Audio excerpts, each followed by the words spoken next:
Guys, आपका बहुत बहुत स्वागत है सीडीपी बाय निखिल सर की क्लासेस में। और आज हम आपके लिए बहुत ही ज़्यादा इम्पोर्टेंट क्वेश्चंस लेके आए आपको आपके एग्ज़ाम को ध्यान में रखते हुए। और मुझे विश्वास है कि आपको ये जो सीरीज़ हमने चलाई है, ब्रह्मास्त्र सीरीज़ इसका नाम है, और ये आपको बहुत मदद करेगी आपके एग्ज़ाम में। और इधर इस सीरीज़ से आपको एग्ज़ाम में यानी कि 5 से 6 मार्क्स के क्वेश्चन देखने को मिलेंगे आपके। इधर से 5 से 6 मार्क्स आपके पक्के इससे समझिए। और अभी तक आपने हमारा चैनल को सब्सक्राइब नहीं किया है तो अभी जाके आप सब्सक्राइब कीजिए, और अभी वीडियो को लाइक कीजिए, कमेंट कीजिए। और अब हम अपनी वीडियो को स्टार्ट करते हैं। फर्स्ट क्वेश्चन है हमारा, पठन वैफल्य बच्चों के प्राथमिक लक्षण क्या होते हैं? The primary characteristics of children with dyslexia includes. बच्चे, आपने डिसलेक्सिया जो ये डिसलेक्सिया, अफेजिया डिसऑर्डर, इनका तो नाम सुना ही होगा। जो आपकी डिसलेक्सिया होती है वो आपकी रीडिंग से संबंधित होती है। इसमें जो आपका यानी कि ऑप्शन दे रखे हैं, न्यून अवधान विकार है, अपसारी चिंतन पढ़ने में धारी प्रभाविता है, या धारा प्रवाह पढ़ने की अक्षमता है, या एक ही गति विषय कार्य को बार बार दोहराना। तो इसका राइट ऑप्शन आपका हो जाएगा सी, यानी कि धारा प्रवाह पढ़ने की अक्षमता। यस, इसका जो राइट ऑप्शन हो जाएगा सी हो जाएगा। नेक्स्ट क्वेश्चन है हमारा, एक समावेशी कक्षा में शिक्षक को क्या करना चाहिए? यस, एक समावेशी कक्षा में शिक्षक को क्या करना चाहिए?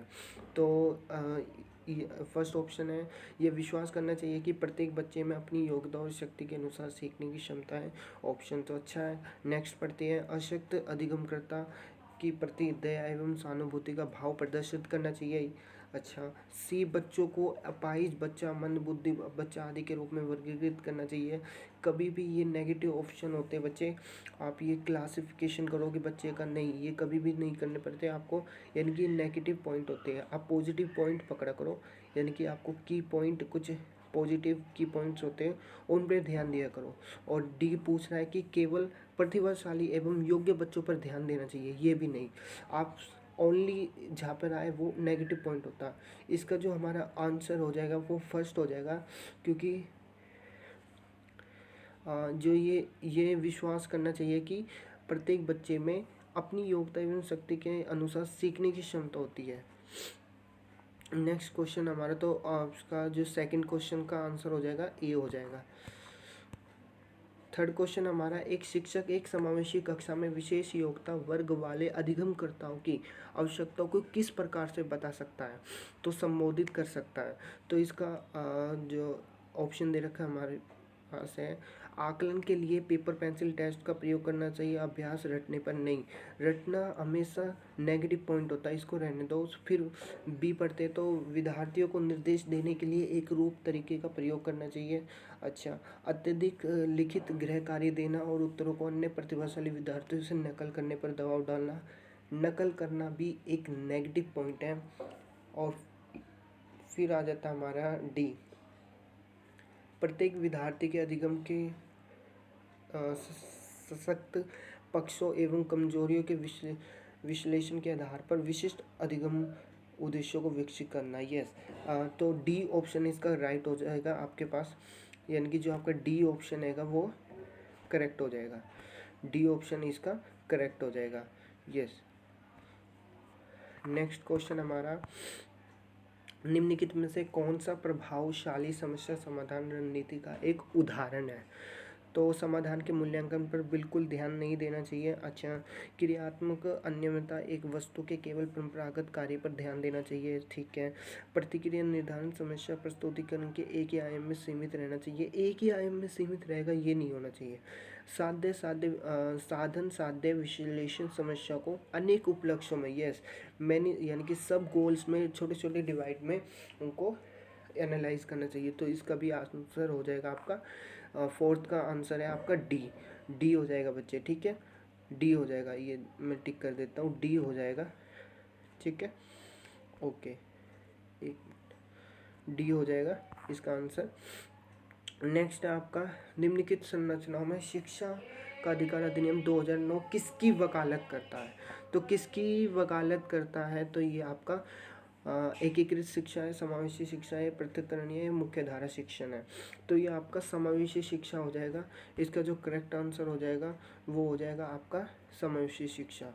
जी, समावेशी शिक्षा हो जाएगा ये आपका समावेशी शिक्षा हो जाएगा। इसका राइट ऑप्शन जो आपकी इंटीग्रेटेड एजुकेशन है, वो इंटीग्रेटेड एजुकेशन क्या होती है बच्चे, ये आप मुझे कमेंट बॉक्स में बताना कि डिफरेंस बताना अपने इंटीग्रेटेड एजुकेशन और इंक्लूसिव एजुकेशन में क्या डिफरेंस होता है। तो नेक्स्ट क्वेश्चन हमारा 6, ये विचारधारा है कि सभी बच्चों को एक नियमित विद्यालय व्यवस्था में समान शिक्षा प्राप्त करने का अधिकार हो।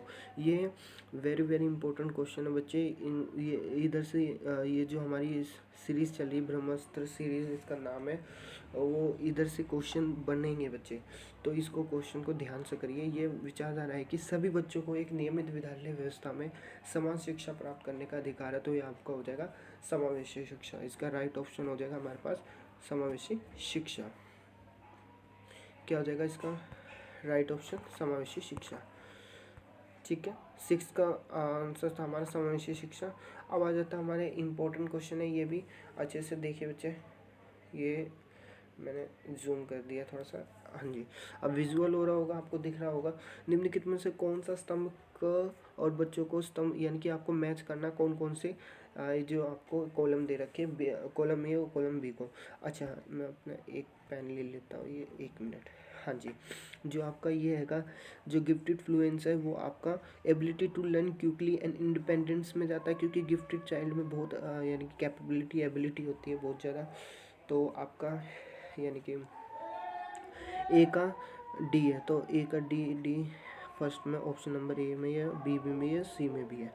तो लर्निंग डिसेबल्ड बच्चा, लर्निंग यानी कि अधिगम असक्षमता वाला बच्चा कैसा होता है, मूल्य समाधानों के बारे में धारावार पढ़ने में कमी आती है, बिल्कुल।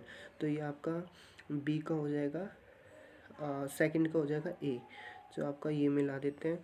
और बी फिर यानी कि थर्ड का बी हो जाएगा आपका, थर्ड का हो जाएगा बी, थर्ड का बी यानी कि ये रहा। जो आपका क्रिएटिव होता है वो कैन थिंक ऑफ ओरिजिनल सोचता है। और जो आपका ये हैगा फोर्थ अटेंशन डेफिसिट, तो वो आपका सी में चला जाएगा, क्योंकि ये टेंडेंसी टू गेट डिस्ट्रैक्ट होते हैं इजीली। तो आपका राइट ऑप्शन हो जाएगा बी। बी आपका इसका राइट ऑप्शन है, करेक्ट आंसर हो जाएगा। चलिए नेक्स्ट क्वेश्चन आ जाता है आपका, बच्चों को कक्षा में प्रश्न पूछने के लिए प्रेरित करना चाहिए, पूछने के लिए हतोत्साहित करना चाहिए, या पूछने की अनुमति नहीं देनी चाहिए, पूछने से रोकना चाहिए। तो इसका जो करेक्ट आंसर हो जाएगा आपका वो हो जाएगा आपका B, encourage to ask. Yes, बच्चों को क्वेश्चन पूछने के लिए आपने उनको क्या करना चाहिए, पूछने के लिए प्रेरित करना चाहिए, to be increase to ask questions. ठीक है, जब भी तो बच्चे की हेजिटेशन जो हैगी वो बाहर लेकर के जाएगी, यानी कि बच्चा हेजिटेट नहीं करना चाहिए बच्चे को। नेक्स्ट है आपका चिल्ड्रंस एरर्स, यानी कि बच्चों की गलतियां डैश है, प्रदर्शित तो करती है कि बच्चे कितने लापरवाह। ये नहीं होएगा, क्योंकि लापरवाह एक नेगेटिव वर्ड है। बार बार अभ्यास करने के लिए कहकर तुरंत सुधार देना चाहिए, नहीं, बार बार आप प्रैक्टिस ड्रिल करा रहे हो, बच्चों को रटवा रहे हो। सी आपका हो जाएगा अधिगम का एक भाग है तथा उनके विचारधारा में अंतर्दृष्टि। यस, जो आपकी इनसाइट थ्योरी है कि इनसाइट थ्योरी में आपका एक वर्ड आता है इनसाइट। तो इनसाइट होता है यानी कि आप अंदर से, यानी कि हमारे अंदर से आवाज़, अंदर से एक आवाज़ आती है कि भाई ये ठीक है और ये अधिगम अच्छा है, ये यानी कि हमारे थॉट्स में बहुत ज़्यादा इम्प्रूवमेंट आता है। तो अधिगम का एक भाग है तथा उनके विचारधारा में एक अंतर्दृष्टि है। इसका राइट ऑप्शन सी हो जाएगा। नेक्स्ट है आपका सहयोगात्मक अधिगम एवं हम उम्र साथियों के द्वारा शिक्षण का एक समावेशी कक्षा में किस प्रकार से उपयोग करना चाहिए। तो इसका जो राइट ऑप्शन होएगा आपका वो हो जाएगा आपका ऑप्शन पढ़ते जैसे सक्रिय रूप से आगे बढ़ाना चाहिए, ठीक है, सक्रिय रूप से हतोत्साहित करना चाहिए, नहीं, नेगेटिव वर्ड है, क्योंकि आप डिस्करेज करोगे बच्चे को, तो ये नेगेटिव वर्ड है। सी आपका कभी कभी प्रयोग करना चाहिए, ये भी कभी कभी नहीं, प्रयोग नहीं करना चाहिए, नॉट भी आपका नेगेटिव है। तो आपका बचा क्या है, तो ये आंसर हो जाएगा इसका फर्स्ट हो जाएगा आंसर इसका। नेक्स्ट है आपका एक मिनट। नेक्स्ट क्वेश्चन हमारा 11। निम्नलिखित में से कौन सा समावेशी कक्षा में सबसे अधिक महत्वपूर्ण है? सबसे अधिक महत्वपूर्ण है तो वो बताना आपको। तो बच्चे सबसे अधिक महत्वपूर्ण आपका एक ही है, वो आपका ऑप्शन पड़ता है। जैसे यूनिफॉर्म इंस्ट्रक्शन है, बी आपका स्टैंडर्डाइज टेस्टिंग है, या सी प्रोमोटिंग कम्पिटिटिव लर्निंग है, या डी आपका इंडिविजुअलाइज एजुकेशन प्लान है। तो आपका इम्पोर्टेंस सबसे क्या है? IEP। बच्चे ये आपका वेरी वेरी इंपॉर्टेंट क्वेश्चन है और ये पूछा भी गया आपके DSSB के एग्ज़ाम में, CTET के एग्ज़ाम में, और HTET के एग्ज़ाम में, और PTET के एग्ज़ाम में भी अभी रिसेंटली पूछा गया ये क्वेश्चन है। तो आप इसको अच्छे से कर लिए तो इसका आंसर हो जाएगा आपका इंडिविजुअलाइज्ड एजुकेशन प्लान। ठीक है, नेक्स्ट क्वेश्चन हमारा, अधिगमकर्ताओं एवं उनकी प्राथमिक विशेषताओं के मिलान युगों में से निम्नलिखित में से कौन सा सही है? सही है तो आपको ये करेक्ट बताना कि इनमें से कौन सा सही है। तो आपको पता है hearing impaired learners can not comprehend visual information, ये नहीं होगा क्योंकि आपका ये बी ऑप्शन हो जाएगा। Dyslexia learners lack reading and writing fluency, जो आपका करेक्ट ऑप्शन हो जाएगा इसमें वो आपका बी हो जाएगा, क्योंकि जो डिसलेक्सिया आएगा वो आपका क्या लर्नर्स होते हैं उनको क्या समझने में दिक्कत होती है, रीडिंग एंड राइटिंग फ्लुएंसी में प्रॉब्लम होती है। तो नेक्स्ट क्वेश्चन हो जाएगा हमारा अब, बच्चों की गलती एवं भ्रात धारणाएं डैश है।